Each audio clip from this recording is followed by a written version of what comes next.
So hello, my name is Mal Grossinger, and I work here at Gallaudet University as an Assistant Director of Curriculum Development.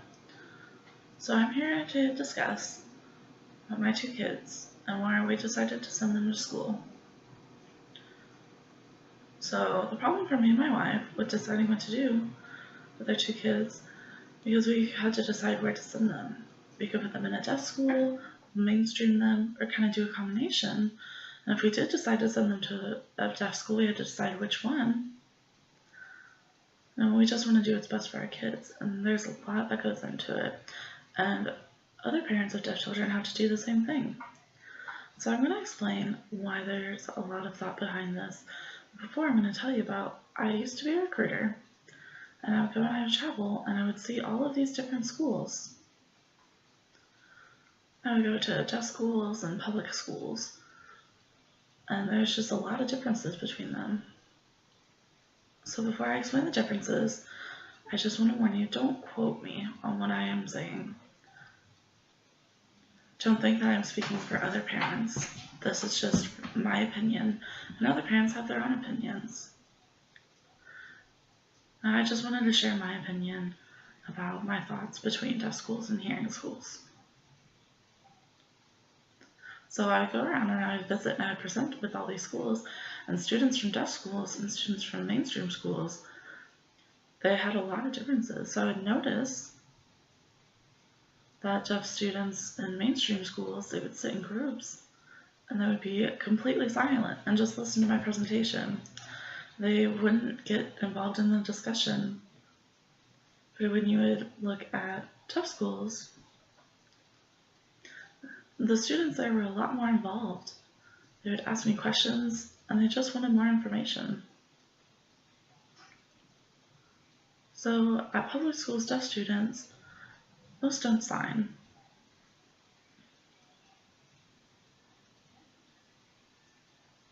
And they can't communicate with the teacher very well because they don't understand signs, so they can't use an interpreter. And some speak, but when they're deaf, it's never 100% communication through speech reading. Maybe 70 or 80% if you're hard of hearing.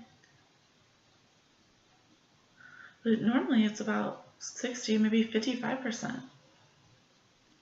And you miss a lot of information when you have to listen all the time and speech read. So I work with a lot of students that come here to Gallaudet, and they're prep year and their freshman year. And we discussed, and we stay with each other when they move through the years. And I have students come to me that are from mainstream school, and they are just amazed that the environment is completely different. They have better communication in school at Gallaudet. They're just amazed with all the signing and how everyone is able to communicate with each other. They can talk to their students and their teachers about homework or just to socialize.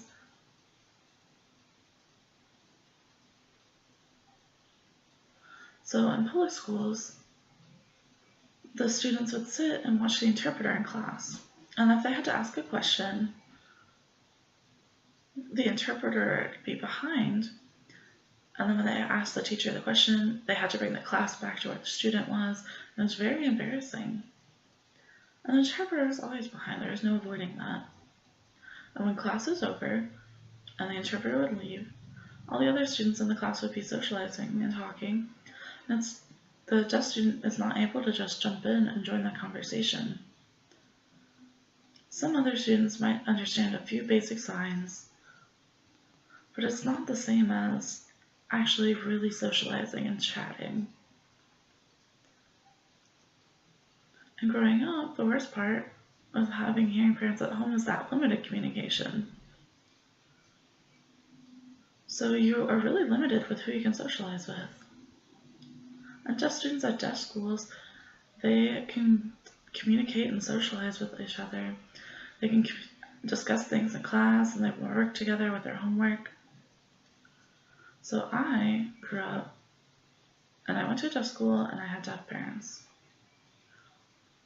And so when I came to Gallaudet, there's no difference for me. It was just normal. But I had a friend, and he had a hearing family, and he was just amazed watching everyone sign and communicate and chat with each other. It was just fascinating for him.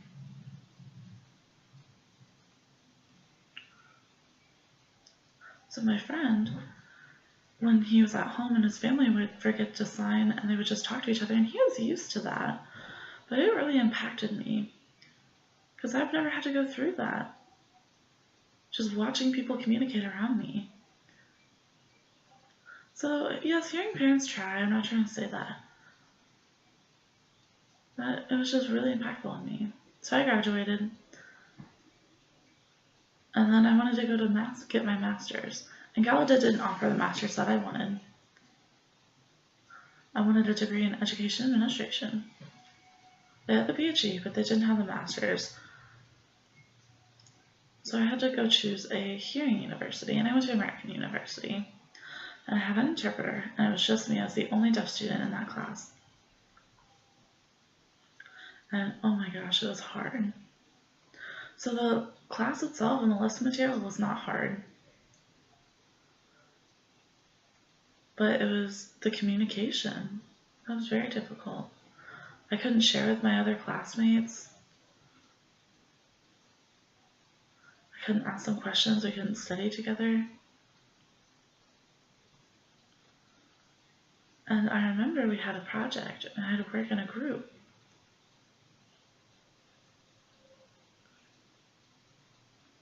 And it was just me. But I had to, being the only deaf student, I didn't have the interpreter outside of that class. So I'd have to request an interpreter with the services office. And so I'd have to know the day and the time. So I'd have to contact my group members and coordinate between them and the office. And so we'd get together. And we'd have to coordinate our schedules. And we'd only have that interpreter for maybe a couple hours. And then the interpreter would have to leave.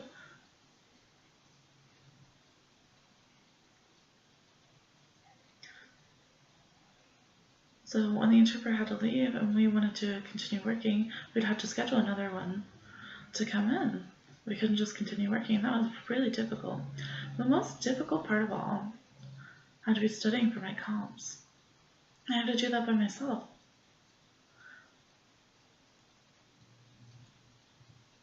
So most of my friends and other students, they got their masters at Gallaudet, and they could work together.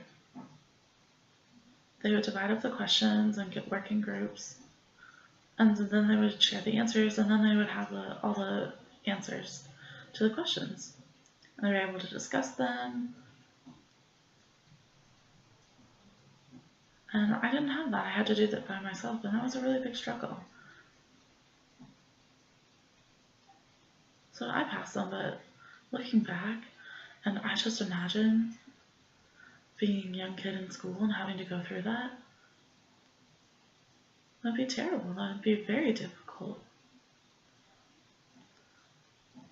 So now I have 2 deaf children. And I did not want my children to go to a mainstream school.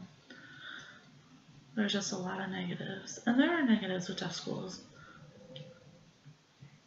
Like with the lessons in math and English, they tend to be slowed down. A little bit lax.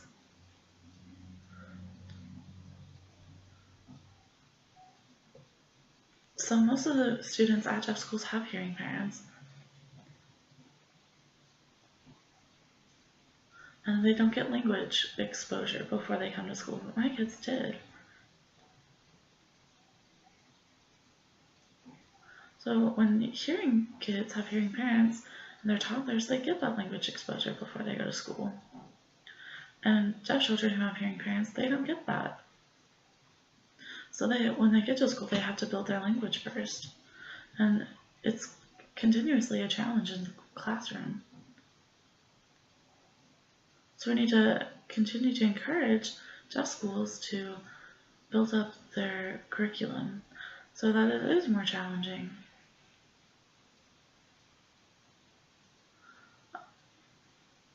a lot of the students there, they are just messing around because they don't have any challenges. We need to make them read and encourage them to have the same curriculum as hearing schools, not to diminish that. So my friend, he has hearing kids, and they already have homework, and they go to the library. They have to go to the library. That's required. And so my kid at school, at the deaf school, is not required. They say that he's too young, and then maybe in 2 years that he will have to go and read. But my child is 4 and my friend's child is 5. So I'm seeing if maybe when he is 5, they will have to do the same things.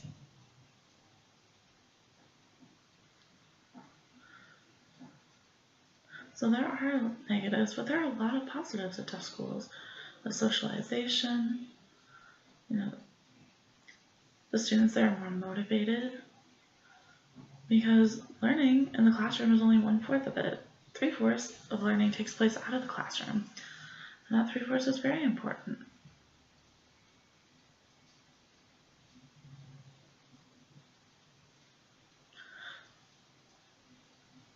So at Kendall Deaf School, they have more advanced technology. And the other deaf schools are good, but when the younger kids there,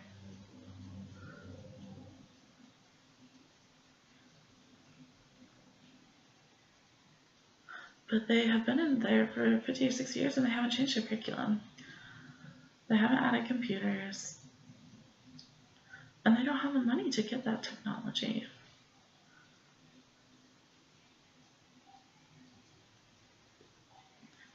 So at Kindle, they have that technology to have computers and make these speech reading lessons fun. There is one game on the computer where it's a horse and you make the M sound, and the horses, when you make the M sound, race to the finish line. And at other deaf schools, they don't have that. They have feather, or when you make the M sign, it blows on it, and you can see that. But the technology at Kindle is amazing, but the other deaf school doesn't have that.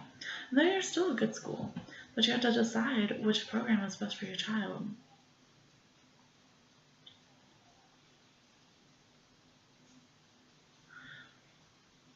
We decided on Kindle.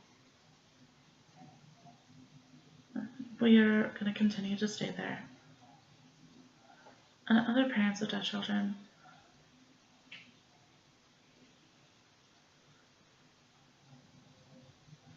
they are thinking about moving their kid because Kindle does not offer higher education.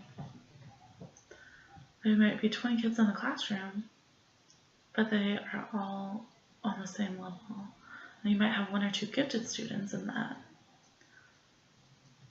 And they could be moved into a higher education at mainstream. So now parents, we have to try to encourage and set up special programs for those gifted students at Kindle and at other deaf schools. And I understand there's no money, there's a limited budget. But I think we can make some special budget cuts and move that to start that program.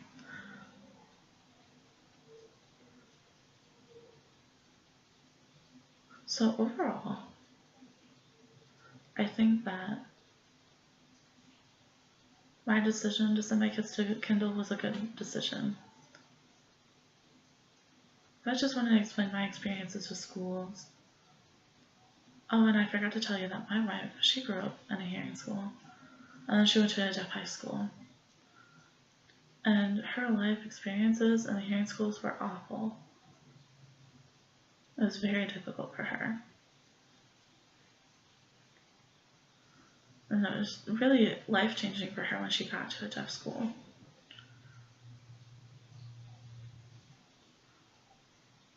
And that really factored into our decision to send our kids to a deaf school. So other parents have different opinions about mainstream schools. And we can get together in a conference and discuss these and throw out ideas, and I want to see everyone's opinions and views. And we should get teachers and administrators, because we need to be informed and know where to send our kids to school.